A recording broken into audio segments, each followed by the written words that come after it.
Olá, pessoal! E a aula de Direito de Família hoje é sobre alienação parental.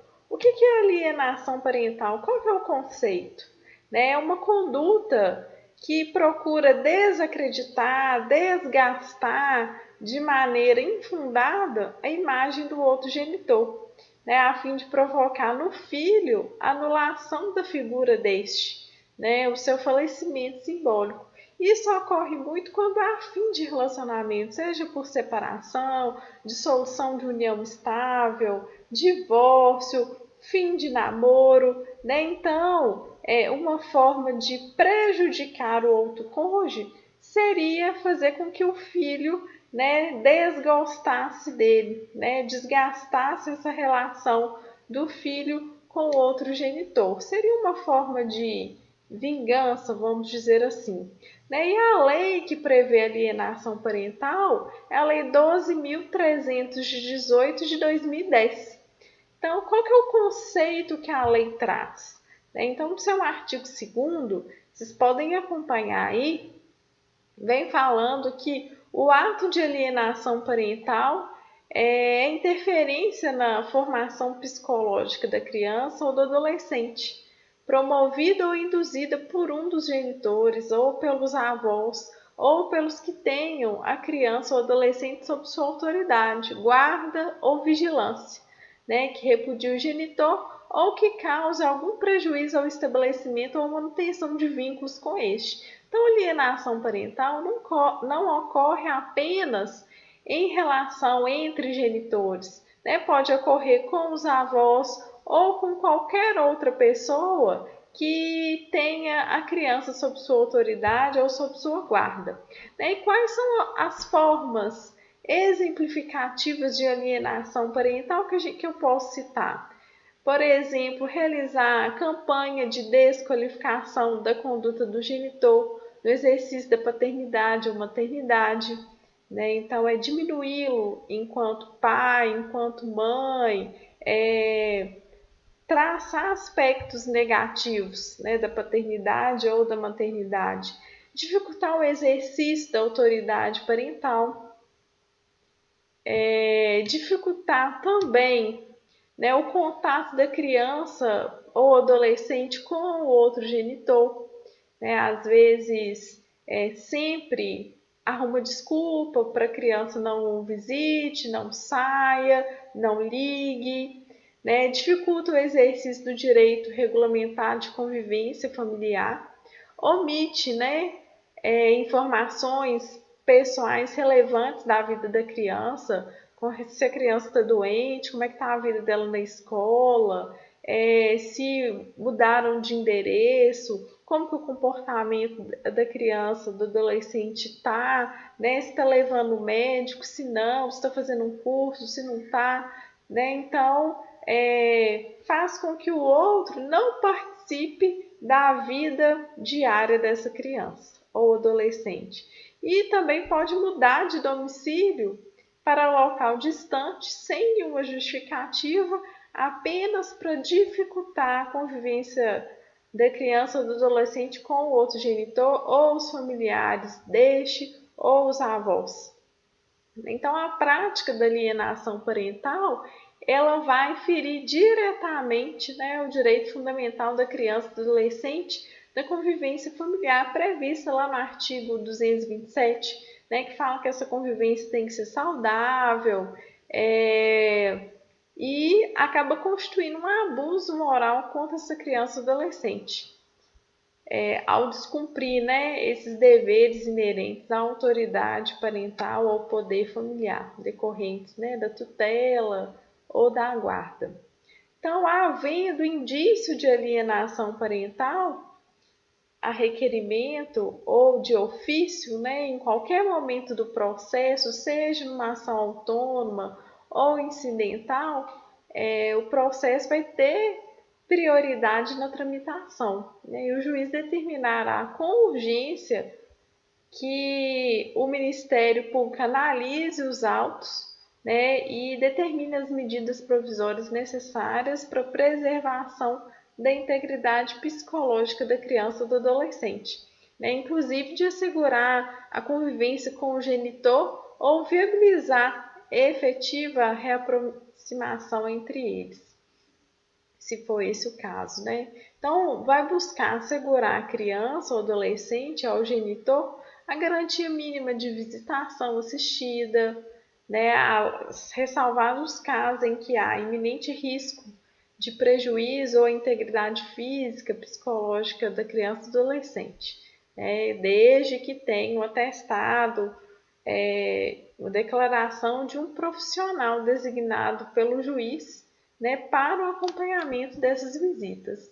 E o que é a síndrome da alienação parental? Durante muito tempo, houve uma confusão, né, de que alienação e síndrome era a mesma coisa, né? Só que a síndrome da alienação parental, conforme a Organização Mundial da Saúde, é uma doença, né? O termo não é recente. Ele foi criado pelo psiquiatra estadunidense chamado Richard Gardner em meados de 1980. Né? Então, segundo dados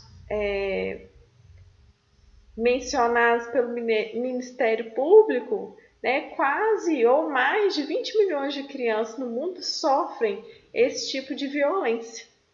Né? Então, enquanto a alienação são os atos que causam danos, a síndrome é a consequência desses atos, né, que pode acarretar na criança e no adolescente.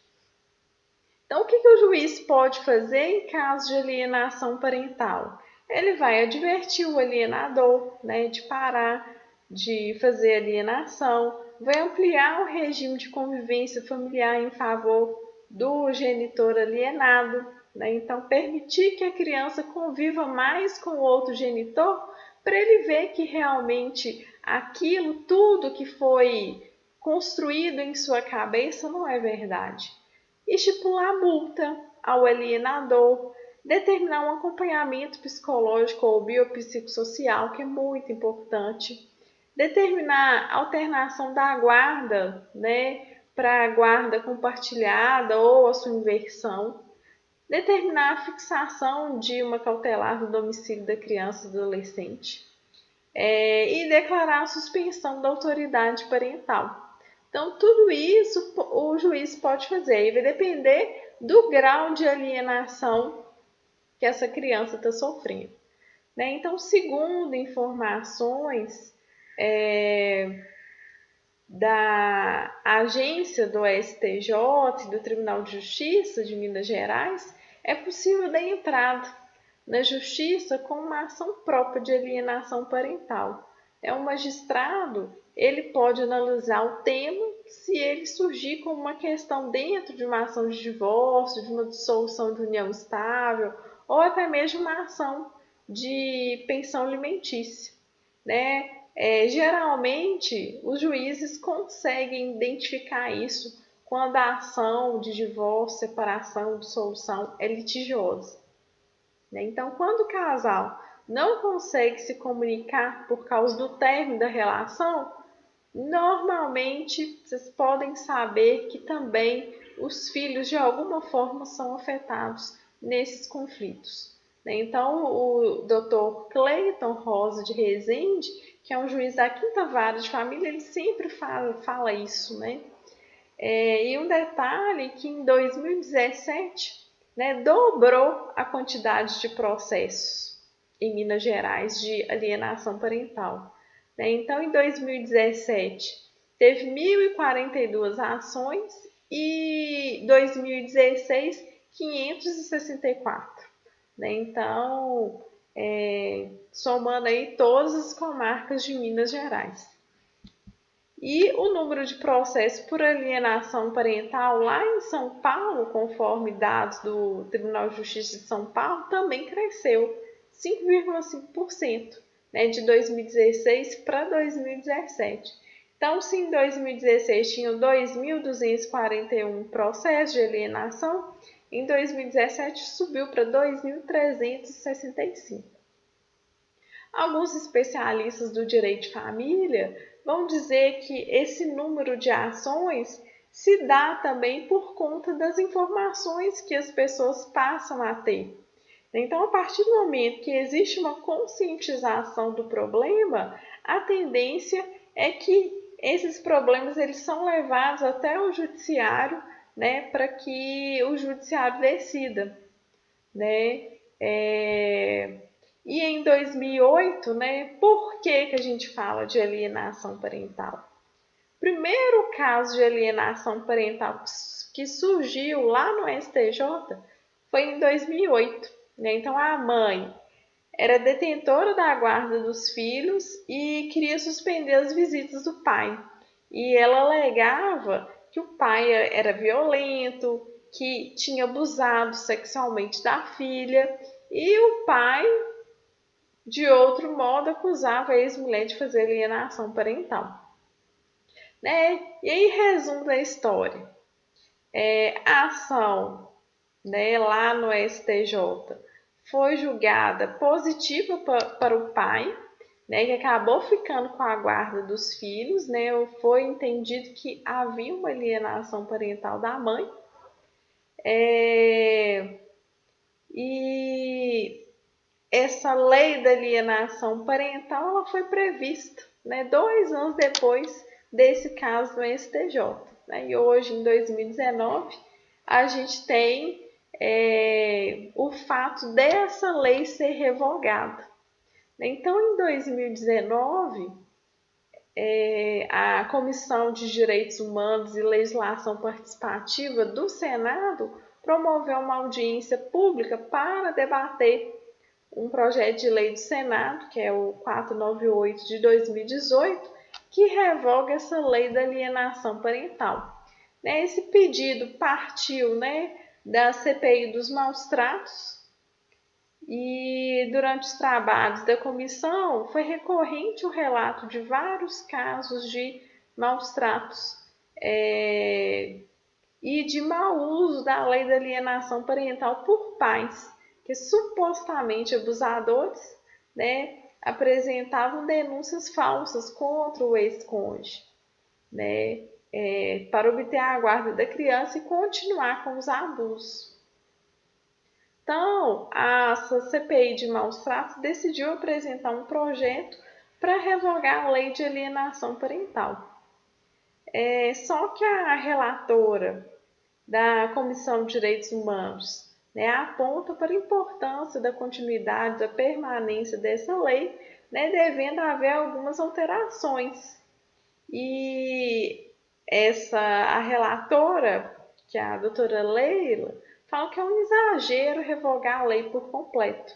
Né? Então, esses dados foram retirados da agência do Senado. E na sua emenda substitutiva, a Leila de Barros, que é a relatora, ela pediu critérios mais rígidos para diferenciar a denúncia sabidamente falsa, que pode levar à reversão da guarda, da denúncia em que o pai ou a mãe acredita de boa fé na sua veracidade. Então, essa má-fé vai distinguir o denunciante que tem por finalidade prejudicar o outro genitor. Então, isso permite discernir entre um eventual excesso de zelo e alienação realmente maliciosa. Né? Existe também um projeto de lei 6371 de 2019 que revoga a lei da alienação parental. O projeto foi proposto pela deputada Iracema Portela e visa por fim a convivência dos filhos com pais abusadores, né, que se aproveitam da lei para exigir a manutenção da convivência com essas crianças, além de retirá-los da mãe. Então, o projeto tramita em caráter conclusivo e aguarda a análise da Comissão de Seguridade Social e Família e da Comissão de Constituição e Justiça e da Cidadania da Câmara dos Deputados.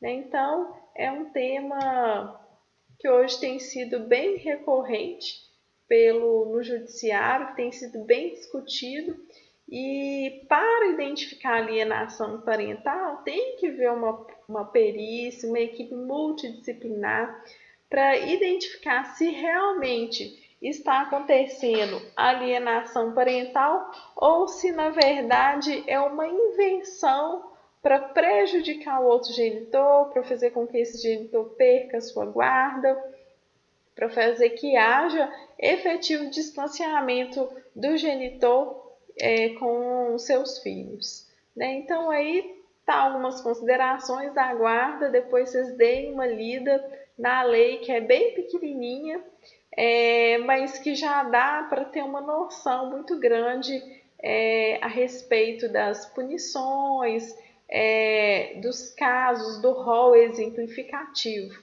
Né? Então a gente espera essa decisão sobre a revogação da lei, ou sobre a manutenção, ou sobre a alteração dos seus artigos, para que se tenham decisões mais seguras e que essas decisões não sejam injustas, né? Para aquele que não está abusando, para aquele que não está cometendo nenhum ato e acaba sofrendo alguma injustiça, né, com essa perda da convivência do filho. Ou então o contrário, né? Aquele que abusa de uma certa forma, alega, né? Denuncia que o outro está praticando alienação parental, isso para afastar esse outro genitor e ele continuar com seus abusos, com seus desrespeitos. Então é um assunto muito sério que necessita de maiores considerações. Então um abraço para vocês e até mais.